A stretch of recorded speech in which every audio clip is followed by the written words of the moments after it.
Sir একটা কথা ছিল। ও বিরাজ, বসো, বলো।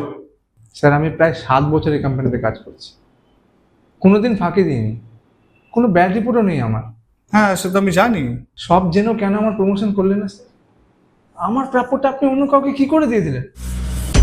এই জন্য এজেন্সির বসদের কেউ কোনোদিনও ভালো চোখে দেখে না। এখানে যোগ্যতার কোনো মূল্যই নেই।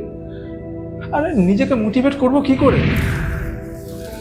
তুমি তাহলে সত্যিই মনে করো আমি ভুল সিদ্ধান্ত নিয়েছি?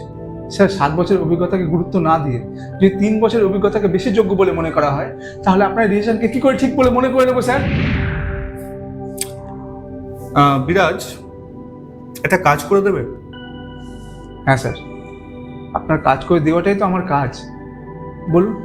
আজ কিছু নতুন স্টক ঢোকার কথা ছিল। আমি মীরাকে বলেছিলাম একবার খোঁজ নেবে যে স্টকগুলো ঢুকেছে নাকি।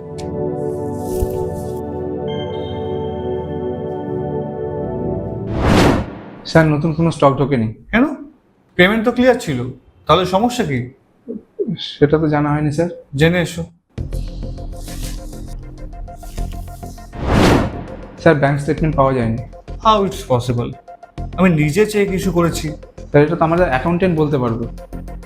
ঠিক আছে, কি প্রবলেম হয়েছে একবার জেনে এসো তো। স্যার আপনি কিন্তু আমার প্রশ্নটা এড়িয়ে যাচ্ছেন। তুমি আগে জেনে এসো, যাও। স্যার স্যার গত পরশু সেকেন্ড স্যাটারডে ছিল, ব্যাংক বন্ধ ছিল, আর গতকাল সানডে ছিল, তাই ব্যাংকের কাজ হয়নি। সেকেন্ড হাফের মধ্যে হয়ে যাবে। স্যার এবার তো আমার প্রশ্নের উত্তর দিন। আগে আপনার কাছে কোনো অ্যান্সার নেই, তাই শুধু শুধু। আচ্ছা বিরাজ, এবারে আমাদের ইলেকট্রিক বিল কত এসেছে? হ্যাঁ, কি বিল? আমি জানি না স্যার। আর এটা আমি জানবো কি করে? এটা তো আমার কাজ নয়। বেশ, তুমি বসো।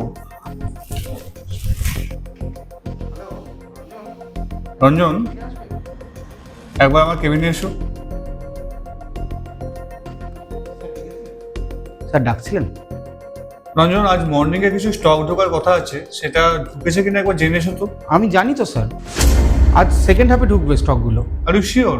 একদম স্যার, গতকালকে সানডে ছিল আর তার আগের দিন সেকেন্ড স্যাটারডে, ব্যাংক বন্ধ ছিল। আপনার চেক ক্লিয়ার হয়নি স্যার, আজকে সেকেন্ড হাফের মধ্যে সব হয়ে যাবে। স্যার নতুন কোনো স্টক ঢোকেনি। কেন? পেমেন্ট তো ক্লিয়ার ছিল, তাহলে সমস্যা কি? সেটা তো জানা হয়নি স্যার। তুমি জানলে কি করে? স্যার আমি অ্যাকাউন্টেন্টের কাছ থেকে জানতে পেরেছি। রঞ্জন, আমাদের ইলেকট্রিক বিল কত এসছে এবার? স্যার এবার একটু গত মাসের থেকে বেশি এসছে, ওই ধরুন 8,000 টাকার মতো। এবারে আমাদের ইলেকট্রিক বিল কত এসেছে? হ্যাঁ, কি বিল? আমি জানি না স্যার।